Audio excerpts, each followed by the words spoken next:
July's astrology is going to affect Cancer, Capricorn, Leo, Aquarius, Gemini, and Aries the most. Let's get into it. Cancer, July's astrology is still going to impact you more because it is your season. With Jupiter now in your sign, you're feeling more magnetic, you're feeling more lucky and expansive and wanting to learn more about yourself. During the full moon in Capricorn on July 10th, you might be saying goodbye to a partnership. May this be a friendship, a romantic relationship, or a business partnership. Or you could just be celebrating a relationship. This could look like being official with someone, getting engaged or married, getting a new business contract. Yet you're really reflecting on which relationships help you grow and which ones do you have to say goodbye to. Capricorn, you're really focused on your partnerships in July. May this be business partnerships, friendships, or romantic relationships. You could just be spending more time with people one-on-one. There's a full moon in your sign on July 10th. You could be reflecting on how far you've come in the last 6 months. You might gain more clarity around who you are and who you want to become. A relationship could help you understand more about who you are at this time. So much more is happening for you. You can dive deeper in my links. Leo, your season begins on July 22nd. Most of July before this, you're going inward, you're trying to protect your energy, and you're trying to rest and recharge. On July 18th,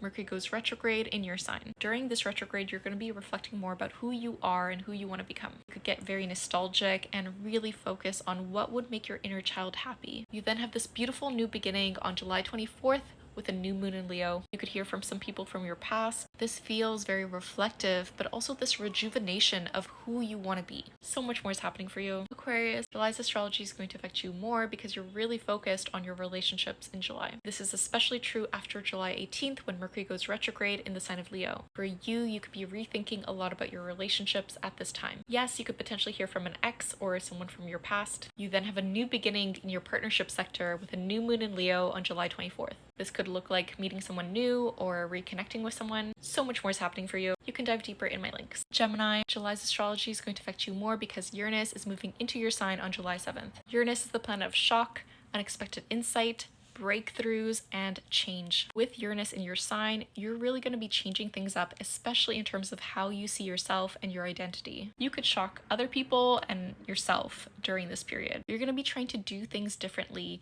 especially in terms of how you show up for yourself, how you command a room, how you learn about yourself. Uranus will retrograde back into Taurus after November 7th, yet it will go back into your sign in 2026 and it will stay here till 2033. Get ready to surprise yourself. So much more is happening for you. You can learn astrology from me and get more exclusive content in my links. Aries, July's astrology is going to affect you more because quite a few planets are in your sign and they're going retrograde in July. Neptune goes retrograde in your sign on July 4th. Saturn goes retrograde in your sign on July 13th. You're going to be reflecting more about the commitments you're making to yourself and how has that changed. Also, how do you want to imagine who you want to become? Chiron also goes retrograde in your sign on July 30th. This can open up some old wounds around your sense of worthiness and what you're still healing from. This could also bring up themes around how you want to be seen by others, or are you being seen by others? You're trying to discover more about who you are and how you want to take care of your body during this time. So much more is happening for you. If you want to dive deeper, I have more horoscopes and your full July forecast in my links. Comment down below your big three and are you excited for July?